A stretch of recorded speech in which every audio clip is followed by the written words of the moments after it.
ರಾಮಾನುಜದಯಾಪಾತ್ರಂ ಜ್ಞಾನವೈರಾಗ್ಯಭೂಷಣಂ ಶ್ರೀಮದ್ವೆಂಕಟನಾಥಾರ್ಯಂ ವಂದೇ ವೇದಾಂತದೇಶಿಕಂ. ಹರಿ ಓಂ.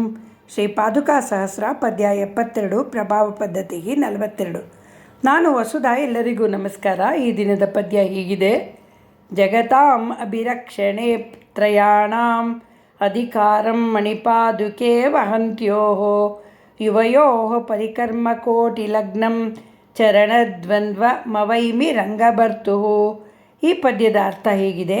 ರತ್ನಮಣಿ ಪಾದುಕೆಯೇ, 3 ಲೋಕಗಳ ನಾನಾ ವಿಧ ಪಾಲನೆಯಲ್ಲೂ ಆಳುವ ಪಟ್ಟವನ್ನು ವಹಿಸಿರುವ ನಿಮಗೆ ಶ್ರೀರಂಗನಾಥನ 2 ಅಡಿಗಳೇ ನೀವು ಧರಿಸಿರುವ ಶ್ರೇಷ್ಠವಾದ ಕಿರೀಟಗಳೆಂಬುದನ್ನು ನಾನು ಭಾವಿಸಿದ್ದೇನೆ ಎಂದಿದ್ದಾರೆ ಶ್ರೀ ವೇದಾಂತ ದೇಶಿಕರು. ತಾತ್ಪರ್ಯ ಹೀಗಿದೆ.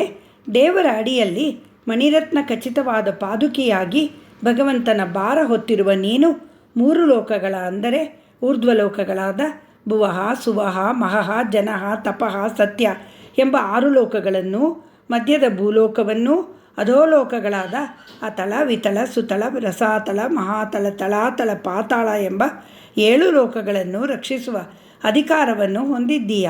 ನೀನು 3 ಲೋಕಗಳ ರಾಣಿ ಎಂಬುದಕ್ಕೆ ಸಾಕ್ಷಿಯಾಗಿ ನಿನ್ನ ತಲೆಗಳ ಮೇಲಿರುವ ಭಗವಂತನ ಪಾದಗಳೆಂಬ ಕಿರೀಟಗಳಿವೆ ಎಂದು ಭಾವಿಸಿದ್ದೇನೆ ಎಂದಿದ್ದಾರೆ ವೇದಾಂತ ದೇಶಿಕರು. ಎಲ್ಲ ರಾಜರಾಣಿಯರು ತಲೆಯ ಮೇಲೆ ಒಂದೊಂದು ಕಿರೀಟ ಧರಿಸಿದ್ದರೆ ನೀನಾದರೋ 2 ಕಿರೀಟಗಳನ್ನು ಧರಿಸಿದ್ದೀಯಾ, ಅದೇ ಸಾಕ್ಷಿ ಎಂದಿದ್ದಾರೆ. ಹೇಗೆ ಇವನೇ ಶ್ರೀಮನ್ನಾರಾಯಣ ಎನ್ನಲು ಅವನ ಹೃದಯದಲ್ಲಿ ಸದಾ ಆಸೀನಳಾಗಿರುವ ಲಕ್ಷ್ಮೀದೇವಿಯೇ ಸಾಕ್ಷಿಯೋ, ಅಷ್ಟೇ ಅಲ್ಲ, ಅವಳ ಪಾದಗಳ ಪದ್ಮರೇಖೆಗಳ ಅವನ ಎದೆಯಲ್ಲಿ ಊರಿ ಗುರುತಾಗಿ ನಿಂತಿದೆಯೋ ಹಾಗೆ ನಿನಗೂ 2 ಸಾಕ್ಷಿಗಳಿವೆ. ನೀನು 3 ಲೋಕದ ಜೀವಾತ್ಮರುಗಳ ಪರಿಪಾಲನೆಯ ಅಧಿಕಾರ ವಹಿಸಿಕೊಂಡಿದ್ದೀಯಾ ಎನ್ನುವುದಕ್ಕೆ ಎಂದು ಈ ಪದ್ಯದ ತಾತ್ಪರ್ಯ. ಇದನ್ನು ಪರಾಶರ ಭಟ್ಟರು ಅವರ ಶ್ರೀ ಗುಣರತ್ನ ಕೋಶದಲ್ಲಿ ವೇದಾಂತಾಹ ತತ್ವ ಚಿಂತಾಂ ಮುರಬಿದ್ ಉರತಿ ಯತ್ ಪಾದಚಿಹ್ನೈಹಿ ಸ್ತರಂತಿ ಎಂದು ಹೇಳಿದ್ದಾರೆ. ಅಮ್ಮ ಪಾದುಕೆಯೇ, ಪಾದುಕಾ ಸ್ವರೂಪಿ ನಮ್ಮಾಳ್ವಾರರೇ, ನೀವು 3 ಲೋಕಗಳ ಜೀವಾತ್ಮರುಗಳ ಪರಿಪಾಲನೆಗಾಗಿ ನಿಯುಕ್ತ ಹೊಂದಿ ಕಿರೀಟಗಳನ್ನು ಧರಿಸಿ ಅಧಿಕಾರದಲ್ಲಿರುವಿರಿ. ಜಗತಾಂತ್ರಯಂ ಎಂದರೆ ಜಗತ್ತಿನಲ್ಲಿ 3 ರೀತಿಯ ಜೀವಾತ್ಮರುಗಳು. ಮೊದಲನೆಯ ಗುಂಪನ್ನು ಬದ್ಧ ಜೀವಾತ್ಮರುಗಳು ಎನ್ನುತ್ತಾರೆ. ಭೂಮಿಯಲ್ಲಿ ಹುಟ್ಟಿ 84 ಲಕ್ಷ ಯೋನಿಗಳಲ್ಲಿ ಪ್ರಯಾಣ ಮುಗಿಸಿ ಕಟ್ಟಕಡೆಗೆ ಮನುಷ್ಯನಾಗಿ ಜನಿಸಿ ಇಲ್ಲಿ ಕರ್ಮಗಳನ್ನು ಮಾಡುತ್ತಾ ಪುಣ್ಯಕರ್ಮಗಳಿಗೆ ಊರ್ಧ್ವಲೋಕಗಳಲ್ಲಿ ಸಂಚರಿಸುತ್ತಾ ಪಾಪಕರ್ಮಗಳಿಗೆ ಅಧೋಲೋಕಗಳನ್ನು ಅನುಭವಿಸಿ ಮತ್ತೆ ಮತ್ತೆ ಹುಟ್ಟು ಸಾವುಗಳಲ್ಲಿ ಸಿಲುಕಿರುವವರು. 2ನೆಯ ಗುಂಪು ಮುಕ್ತ ಜೀವಾತ್ಮರು. ಇನ್ನೂ ಸಂಸಾರದಲ್ಲಿ ಇದ್ದರೂ ಭಗವಂತನಲ್ಲಿ ಶರಣಾಗತರಾಗಿ ಅವನ ಕೃಪೆಗೆ ಪಾತ್ರರಾಗಿ ಮರಣಾನಂತರ ವೈಕುಂಠ ಪಡೆಯುವವರು. ಇನ್ನು 3ನೆಯ ಗುಂಪಾದರೋ ಈಗಾಗಲೇ ಮುಕ್ತಿ ಪಡೆದು ವೈಕುಂಠದಲ್ಲಿ ನಿತ್ಯ ಭಗವದ್ ಕೈಂಕರ್ಯ ಮಾಡುತ್ತಿರುವ ನಿತ್ಯ ಸೂರಿಗಳು. ಪಾದುಕಾದೇವಿಗೆ ಬದ್ಧ ಜೀವಿಗಳನ್ನು ಮುಕ್ತ ಜೀವಿಗಳನ್ನು ಕಾಪಾಡುವ ಅಧಿಕಾರ ಇದೆ ಸರಿ. ಆದರೆ ಈಗಾಗಲೇ ಮುಕ್ತಿ ದೊರೆತಿರುವ ವೈಕುಂಠವಾಸಿಗಳಾದ ಭಗವಂತನಿಗೆ ನಿತ್ಯ ಕೈಂಕರ್ಯ ಮಾಡುತ್ತಿರುವ ನಿತ್ಯ ಸೂರಿಗಳಿಗೂ ಅಧಿಕಾರಿ ಎಂದರೆ ಅದು ಹೇಗೆ ಎಂಬ ಪ್ರಶ್ನೆ ಬರುತ್ತದೆ. ನಿತ್ಯ ಸೂರಿಗಳಿಗೆಲ್ಲ ನಾಯಕರಾದ ಸೇನಾನಿಯಾದ ವಿಶ್ವಕ್ಸೇನರೇ ನಮ್ಮಾಳ್ವಾರರು. ನಮ್ಮಾಳ್ವಾರರೇ ಪಾದುಕಾದೇವಿಯ ಅವತಾರ. ಆದುದರಿಂದ ಪಾದುಕಾದೇವಿಯು ಜಗತಾಂ ಅಭಿರಕ್ಷಣೆ, ಎಲ್ಲ ಲೋಕಗಳ 3 ರೀತಿಯ ಜೀವಿಗಳಿಗೆ ಅಧಿಕಾರಿಣಿ ಎಂದು ಸಿದ್ಧವಾಗುತ್ತದೆ. ಭಕ್ತಿಯ ದೃಷ್ಟಿಯಿಂದ, ತತ್ವಹಿತ ಪುರುಷಾರ್ಥಗಳ ದೃಷ್ಟಿಯಿಂದ ಈ ಪದ್ಯವನ್ನು ಸ್ವಲ್ಪ ತಿಳಿದಂತಾಯಿತು. ಇಂದು ಆಗಸ್ಟ್ 15, 2024. ನಮ್ಮ ದೇಶಕ್ಕೆ ಸ್ವಾತಂತ್ರ್ಯ ಮರಳಿ ದೊರೆತು 77 ವರ್ಷಗಳಾದವು. ಈ ಮಧ್ಯೆ ಅನೇಕ ದುಷ್ಟ ಮಂತ್ರಿಗಳ ಹಾಗೂ ಅಧಿಕಾರಿಗಳ ಕೈಗೆ ಸಿಕ್ಕಿ ನಮ್ಮ ದೇಶ ನರಳಿದೆ. ಸಜ್ಜನ ನಾಯಕರ ಅಧಿಕಾರಿಗಳ ಸತ್ಪ್ರಯತ್ನಕ್ಕೆ ಬಹಳಷ್ಟು ತಡೆಯಾಗಿದೆ ಎಂದು ನೋಡುತ್ತಿದ್ದೇವೆ. ಶ್ರೀ ವೇದಾಂತ ದೇಶಿಕರು ಈ ಪದ್ಯದಲ್ಲಿ ಈಗಿನ ಕಾಲಕ್ಕೆ ಅನ್ವಯವಾಗುವ ಸಂದೇಶವನ್ನು ನೀಡಿದ್ದಾರೆ. ಅದನ್ನು ಗಮನಿಸೋಣ. ಸಜ್ಜನರಿಗೆ, ಗುಣವಂತರಿಗೆ ಅಧಿಕಾರ ಎಂಬ ಕಿರೀಟ ದೊರೆತಾಗ ಅದನ್ನು ದೇಶದ, ರಾಷ್ಟ್ರದ, ಪ್ರಜೆಗಳ ಒಳ್ಳೆಯದಕ್ಕೆ, ಶ್ರೇಯಸ್ಸಿಗೆ ಉಪಯೋಗಿಸುತ್ತಾರೆ. ಆದರೆ ದುರ್ಜನರಿಗೆ ಅಥವಾ ಗುಣಹೀನರಿಗೆ ಅಧಿಕಾರ ದೊರೆತಾಗ ಅಹಂಕಾರದಿಂದ, ಮದದಿಂದ ಪ್ರಜಾಪೀಡಿತರಾಗುತ್ತಾರೆ. ಸಿಂಹಾಸನ, ಕಿರೀಟ ಅಥವಾ ಅಧಿಕಾರದ ಕುರ್ಚಿ ದೊರೆತಾಗ ಅದನ್ನು ಪಡೆದುಕೊಂಡವರು ಹೇಗೆ ಬದುಕಬೇಕು ಎಂಬುದನ್ನು ನಮ್ಮ ಧರ್ಮಗ್ರಂಥಗಳು ನಮಗೆ ತಿಳಿಸಿಕೊಡುತ್ತವೆ. ನಾವು ಅದನ್ನು ತಿಳಿದು ಅನುಷ್ಠಾನಕ್ಕೆ ತರಬೇಕು. ನಮ್ಮ ಮುಂದಿನ ಪೀಳಿಗೆಗೂ ಅದನ್ನು ಕಲಿಸಬೇಕು. ಆಗಲೇ ರಾಜ್ಯ ರಾಷ್ಟ್ರಗಳ ಕ್ಷೇಮ ಸಂರಕ್ಷಣೆ ಸಾಧ್ಯ. ಪ್ರಜಾಹಿತ ಹಾಗೂ ಸಮಾಜದ ಉನ್ನತಿ ಸಾಧ್ಯ. ಜೀವಾತ್ಮರುಗಳ ಉದ್ಧಾರ ಎಂದರೆ ನಾವು ಇಹಕ್ಕೂ ಪರಕ್ಕೂ ಯೋಚಿಸಬೇಕು. ಇಂತಹ ಶ್ರೇಷ್ಠವಾದ ಪದ್ಯಗಳ ಪ್ರಯೋಜನವನ್ನು ನಾವು ಪಡೆದುಕೊಳ್ಳಬೇಕು. ಶ್ರೀಮದ್ ರಾಮಾಯಣದ ಅಯೋಧ್ಯಾಕಾಂಡದ 3ನೇ ಮತ್ತು 4ನೇ ಸರ್ಗದ ಪೂರ್ತ ಒಂದೊಂದು ಶ್ಲೋಕವು ಒಂದೊಂದು ಅನರ್ಘ್ಯ ರತ್ನ. ಪಾರಸ ಮಣಿಗಳಂತೆ ಜೀವಾತ್ಮನನ್ನು ಕಬ್ಬಿಣದಿಂದ ಹೊಳೆಯುವ ಚಿನ್ನವನ್ನಾಗಿ ಪರಿವರ್ತಿಸಿ ಬಿಡಬಲ್ಲ ಗುಣವನ್ನು ಹೊಂದಿದೆ. ದಶರಥ ಮಹಾರಾಜನು ಶ್ರೀರಾಮನಿಗೆ ಬರಲು ಹೇಳಿ ಕಳಿಸುತ್ತಾನೆ. ವರ್ಚಸ್ವಿಯಾದ ರಾಮನು ಒಳಗೆ ಬರುತ್ತಲೇ ತಂದೆಗೆ ನಮಸ್ಕಾರ ಮಾಡುತ್ತಾನೆ. ಪ್ರಣಾಮ ಮಾಡಿದ ಮಗನನ್ನು ಎತ್ತಿ ಆಲಂಗಿಸಿಕೊಂಡು ಸುಂದರವಾದ ಪೀಠದಲ್ಲಿ ಕೂರಿಸಿ ದಶರಥ ಮಾತನಾಡುತ್ತಾನೆ. ರಾಮ, ನಾನು ಮುದುಕನಾದೆ. 100 ಯಾಗಗಳನ್ನು ಮಾಡಿ ಯಥೇಚ್ಛವಾಗಿ ದಾನ ಧರ್ಮಗಳನ್ನು ಮಾಡಿದ್ದೇನೆ. ನನಗೆ ಬೇಕಾದ ಭೋಗಗಳೆಲ್ಲ ನನಗೆ ದೊರೆತಿದೆ.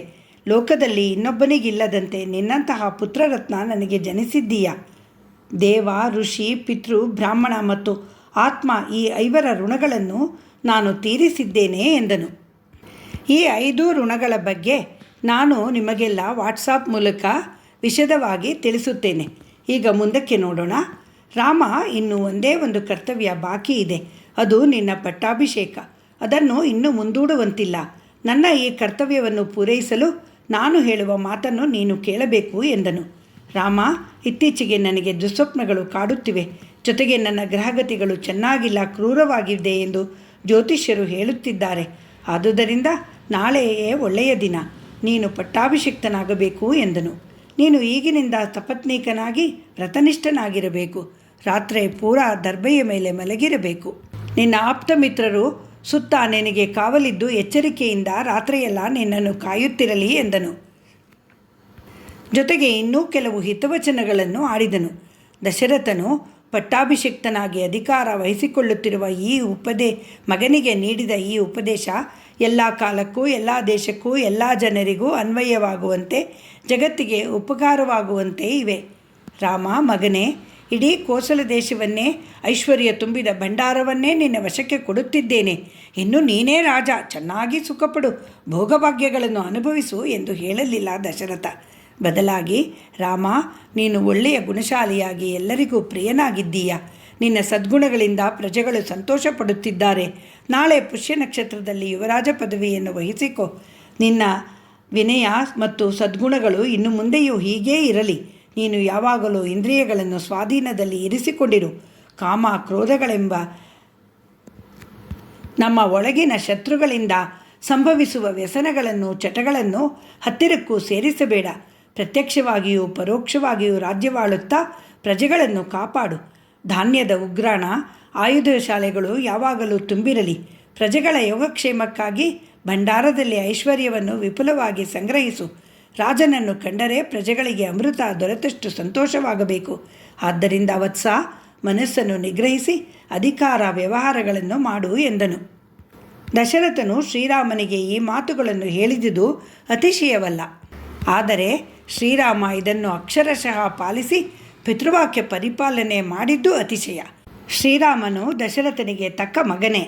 ತಂದೆಯ ಮಾತುಗಳನ್ನು ಕೇಳಿಸಿಕೊಂಡ ರಾಮ ಪಟ್ಟಾಭಿಷೇಕದ ವಿಷಯ ತನ್ನ ತಾಯಿ ಕೌಸಲ್ಯೆಯ ಬಳಿ ಹೇಳಲು ತನ್ನ ತಾಯಿ ಕೌಸಲ್ಯೆಯ ಬಳಿ ಬರುತ್ತಾನೆ. ಅಲ್ಲಿ ಅವನು ತಾಯಿಗೆ, ಅಮ್ಮ, ನಾನು ನಾಳೆಯಿಂದ ಯುವರಾಜ, ಸಿಂಹಾಸನದ ಮೇಲೆ ಕುಳಿತು ಕಿರೀಟ ಧರಿಸುತ್ತೇನೆ, ಈ ಕೋಸಲ ದೇಶವನ್ನು ಆಳುತ್ತೇನೆ ಎಂದು ಹೇಳಲಿಲ್ಲ.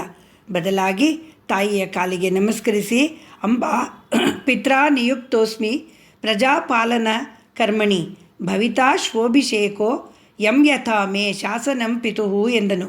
ಅಮ್ಮ, ಪ್ರಜಾ ಪರಿಪಾಲನೆಯ ಕಾರ್ಯವನ್ನು ನೋಡಿಕೊಳ್ಳಬೇಕು ಎಂದು ತಂದೆಯು ನಿಯಮಿಸಿರುವನು. ನಾಳೆಯೇ ನನ್ನ ಪಟ್ಟಾಭಿಷೇಕ ನಡೆಯುವುದು ಎಂದನು. ಇದಲ್ಲವೇ ಅಧಿಕಾರಕ್ಕೆ ಏರುವವರಿಗೆ ಬೇಕಾದ ಮನೋಸಿದ್ಧತೆ. ಆದುದರಿಂದಲೇ ಅವನ ಪಟ್ಟಾಭಿಷೇಕ ನಿಂತು ಹೋದಾಗ ನೀನು ವನವಾಸಕ್ಕೆ ಹೋಗು, ನಿನ್ನ ತಮ್ಮ ಭರತ ರಾಜ್ಯವಾಳಲಿ ಎಂದಾಗ ಯಾವುದೇ ಚಿತ್ತವಿಕಾರಕ್ಕೆ ಒಳಗಾಗದೆ ವನವಾಸಕ್ಕೆ ನಡೆದನು. ದಂಡಕಾರಣ್ಯದ ಉದ್ದಗಲಕ್ಕೂ 13 ವರ್ಷಗಳ ಕಾಲ ಪಾಡುಪಡುತ್ತಾ ಋಷಿಮುನಿಗಳಿಗೆ ದುರುಳ ರಾಕ್ಷಸರಿಂದ ರಕ್ಷಣೆ ನೀಡಿದನು. ವನವಾಸಕ್ಕೆ ಹೊರಡುವ ಮುನ್ನ ಅಯೋಧ್ಯೆಯ ಪ್ರಜೆಗಳಿಗೂ ಅವರಿಗೆ ರಾಜನಾಗುವ ಭರತನಿಗೂ ಒಳ್ಳೆಯದಾಗಲಿ ಎಂದು ಅಭಿಷೇಕಕ್ಕೆ ತಯಾರಾಗಿಟ್ಟ ಕಳಶಗಳಿಗೆ, ಮಂಗಳ ಸಾಮಗ್ರಿಗಳಿಗೆ ತನ್ನ ಕಣ್ಣ ದೃಷ್ಟಿಯನ್ನು ಕೆಳಗಿಳಿಸಿ ಒಂದು ಸುತ್ತು ಪ್ರದಕ್ಷಿಣೆ ಬಂದನು ಎಂದಿದ್ದಾರೆ ವಾಲ್ಮೀಕಿ ಮಹರ್ಷಿಗಳು. ತನ್ನದಲ್ಲದ ಸಿಂಹಾಸನವನ್ನಾಗಲಿ ಕಿರೀಟವನ್ನಾಗಲಿ ಕಣ್ಣೆತ್ತಿಯೂ ನೋಡಲಿಲ್ಲ ಎನ್ನುತ್ತಾರೆ ವ್ಯಾಖ್ಯಾನಕಾರರು. ಮುಂದೆ ಕಿಷ್ಕಿಂಧೆಯನ್ನು ಗೆದ್ದ ಮೇಲೆ ಸುಗ್ರೀವನಿಗೆ ಅಂಗದನಿಗೆ ಬಿಟ್ಟುಕೊಟ್ಟು ಕಡೆಗೆ ಅವನ ಅಪಾರ ಸೈನ್ಯವನ್ನು ಅದು ನಿನ್ನದೇ ಸುಗ್ರೀವ, ನೀನೇ ಅವರಿಗೆ ಆಜ್ಞೆಗಳನ್ನು ನೀಡು ಎಂದು ಹೇಳಿದನು. ಕಿಷ್ಕಿಂಧೆಯಿಂದ ಲಂಕೆಯವರೆಗೆ ಸಿಗುವ ಯಾವ ಪ್ರಜೆಗಳಿಗಾಗಲಿ ನಾಡಿಗಾಗಲಿ ಕಾಡಿಗಾಗಲಿ ನಷ್ಟ ಮಾಡದೆ ಸೈನ್ಯ ಜಾಗರೂಕತೆಯಿಂದ ಮುಂದುವರಿಯಲಿ ಎಂದು ಸುಗ್ರೀವನಿಗೆ ಮೊದಲೇ ತಿಳಿಸುವಂತಹ ಸೌಜನ್ಯತೆ ದೂರಾಲೋಚನೆ ಶ್ರೀರಾಮನದು. ಪ್ರಜೆಗಳ ವಿಷಯದಲ್ಲಿ ಅವನ ಕಳಕಳಿ ನಿಜಕ್ಕೂ ಮೆಚ್ಚುವಂತಹದು. ಮುಂದೆ ರಾವಣನಿಂದ ಸೀತಾಪಹರಣವಾಗಿ ಅದಕ್ಕೋಸ್ಕರ ಯುದ್ಧ ಮಾಡಬೇಕಾಗಿ ಬಂದಾಗ ರಾವಣ ಸತ್ತು ಶ್ರೀಲಂಕೆಯಂತಹ ಅಪರಿಮಿತವಾದ ಐಶ್ವರ್ಯ ತುಂಬಿದ ಲಂಕೆ ಕೈಗೆ ಬಂದಾಗಲೂ ಅದರ ಒಂದು ಧೂಳಿನ ಕಣವನ್ನು ಕಣ್ಣೆತ್ತಿಯೂ ನೋಡದೆ ಒಳಗೂ ಕಾಲಿಡದೆ ವಿಭೀಷಣನಿಗೆ ಲಕ್ಷ್ಮಣನ ಹತ್ತಿರ ಪಟ್ಟ ಕಟ್ಟಿಸಿದ ಶ್ರೀರಾಮ. ಸದ್ಯ ನನಗೆ ಜ್ವರ ಬಿಟ್ಟು ಹೋಯಿತು ಎಂದು ಕೈ ತೊಳೆದುಕೊಂಡವನು ಶ್ರೀರಾಮ. ಅಮಿತ ಐಶ್ವರ್ಯದಿಂದ ತುಂಬಿ ತುಳುಕುತ್ತಿರುವ ಲಂಕೆಯನ್ನು ಗೆದ್ದಾಗಲೂ ಅವನ ಮನಸ್ಸು ವಿಚಲಿತವಾಗಲಿಲ್ಲ. ರಾವಣನ ತಮ್ಮ ವಿಭೀಷಣನಿಗೆ ಪಟ್ಟ ಕಟ್ಟಿಸಿದ ಸ್ವರ್ಣಮಯಿ ಅಪಿ ಲಂಕಾ ನ ರೋಚತೆ ಲಕ್ಷ್ಮಣ ಜನನೀ ಜನ್ಮಭೂಮಿಶ್ಚ ಸ್ವರ್ಗಾದಪಿ ಗರೀಯಸಿ. ಚಿನ್ನದಿಂದ ತುಂಬಿ ಹೋಗಿದ್ದರೂ ನನಗೆ ಈ ಲಂಕೆ ಇಷ್ಟವಾಗುವುದಿಲ್ಲ. ನಾವಿಲ್ಲಿರುವುದು ಬೇಡ. ಹೆತ್ತ ತಾಯಿಯು ಜನ್ಮಭೂಮಿಯು ಸ್ವರ್ಗಕ್ಕಿಂತ ಮಿಗಿಲಾದುದು. ಅಯೋಧ್ಯೆಗೆ ಹೊರಡೋಣ ನಡಿ ಲಕ್ಷ್ಮಣ ಎಂದನು. ಕಿಷ್ಕಿಂಧೆಯ ಒಳಗಾಗಲಿ ಲಂಕೆಯ ಒಳಗಾಗಲಿ ಕಾಲಿಡಲಿಲ್ಲ ಶ್ರೀರಾಮ. ಕವಡೆ ಕಾಸನ್ನು ಮುಟ್ಟಲಿಲ್ಲ. ಅಮಾಯಕ ಪ್ರಜೆಗಳನ್ನು ಯಾವ ರೀತಿಯೂ ಪೀಡಿಸಲಿಲ್ಲ. ಅಷ್ಟೇ ಅಲ್ಲ, ನದಿಗಳಿಗೆ, ಬೆಟ್ಟಗಳಿಗೆ, ಗಿಡಮೂಲಿಕೆಗಳಿಗೆ, ಪ್ರಾಣಿ ಪಕ್ಷಿಗಳಿಗೆ ಯಾವ ರೀತಿಯಲ್ಲೂ ಹಾನಿ ಮಾಡಬಾರದೆಂದು ಸುಗ್ರೀವನ ಮೂಲಕ ಸೈನ್ಯಕ್ಕೂ ಎಚ್ಚರಿಕೆ ನೀಡಿದ್ದ. ಮೊದಲೇ ಕಪಿಗಳು ಲಂಕೆಗೆ ಹೋಗುವ ದಾರಿಯಲ್ಲಿ ಏನೇನು ದಾಂಧಲೆ ಮಾಡಿಬಿಡುತ್ತಾರೋ ಎಂದು ಯೋಚಿಸಿ ಸೈನ್ಯಕ್ಕೆ ಮೊದಲೇ ಆದೇಶ ನೀಡಿದ್ದನು. ಜಂಗಮ ಸ್ಥಾವರಗಳೆಲ್ಲದರ ಪರಿಪಾಲನೆಯ ಹೊಣೆ ಹೊತ್ತಿದ್ದನು ಶ್ರೀರಾಮ. ಯುದ್ಧವಾದರೆ ಸೈನಿಕರದ್ದು ಮಾತ್ರವಲ್ಲ, ಅಮಾಯಕ ಪ್ರಜೆಗಳ ಪ್ರಾಣಹಾನಿ, ಸ್ತ್ರೀಯರ ಮಾನಹಾನಿ, ಹಣದ ಲೂಟಿ, ನಾಡು ಕಾಡುಗಳ ಧ್ವಂಸ ಎಲ್ಲ ಸರ್ವೇ ಸಾಮಾನ್ಯ. ಆದರೆ ಶ್ರೀರಾಮನ ಸೈನ್ಯದಿಂದ ಇದು ಯಾವುದೂ ಆಗಲಿಲ್ಲ. ಅಧಿಕಾರವಿದ್ದರೂ ದುರುಪಯೋಗ ಪಡಿಸಿಕೊಳ್ಳಲಿಲ್ಲ ಶ್ರೀರಾಮ. ಆದ್ದರಿಂದಲೇ ಶ್ರೀರಾಮ ಎಲ್ಲ ಕಾಲಕ್ಕೂ ಎಲ್ಲ ದೇಶಕ್ಕೂ ಎಲ್ಲ ಜನರಿಗೂ ಆದರ್ಶ ಪುರುಷನಾಗಿದ್ದಾನೆ. ಜಗತ್ಕಾರಣನಾದ ಭಗವಂತನ ಪಾದಗಳನ್ನೇ ಕಿರೀಟವಾಗಿ ಹೊಂದಿದ್ದರೂ ಸ್ವಲ್ಪವೂ ಅಹಂಕಾರವಿಲ್ಲದೆ ಜಗತ್ತಿನ ಎಲ್ಲ ಜೀವಿಗಳನ್ನು ಕಾಪಾಡುವ ಪಾದುಕಾದೇವಿಯ ಹಾಗೂ ನಮ್ಮಾಳ್ವಾರರ ಉದಾಹರಣೆ ನೀಡಿ ಶ್ರೀ ವೇದಾಂತ ದೇಶಿಕರು ಸದ್ಗುಣಿಗಳು ಭೇದವೇ ಇಲ್ಲದೆ ಎಲ್ಲರ ಹಿತಚಿಂತನೆ ಮಾಡುತ್ತಾರೆ ಎಂದು ತಿಳಿಸಿದ್ದಾರೆ. ಇಂತಹ ಧರ್ಮ ಸೂಕ್ಷ್ಮಗಳನ್ನು ತಿಳಿಸುವ ರಾಮಾಯಣ, ಮಹಾಭಾರತ, ಭಾಗವತ, ಭಗವದ್ಗೀತೆ, ಶ್ರೀ ಪಾದುಕಾಸಹಸ್ರ ಮಹಾಗ್ರಂಥಗಳಿವೆ ನಮ್ಮಲ್ಲಿ. ನಮ್ಮನ್ನು ಅಲ್ಲಿಗೆ ಕರೆದೊಯ್ಯುವ ಶ್ರೀ ವೇದಾಂತ ದೇಶಿಕರಂತಹ ಮಹಾಮಹಿಮರೂ ಇದ್ದಾರೆ. ಶ್ರೀ ರಂಗಮಣಿ ಪಾದುಕಾಭ್ಯಾಂ ನಮಃ. ಶ್ರೀ ನಿಗಮಾಂತ ಮಹಾದೇಶಿಕಾಯ ನಮಃ.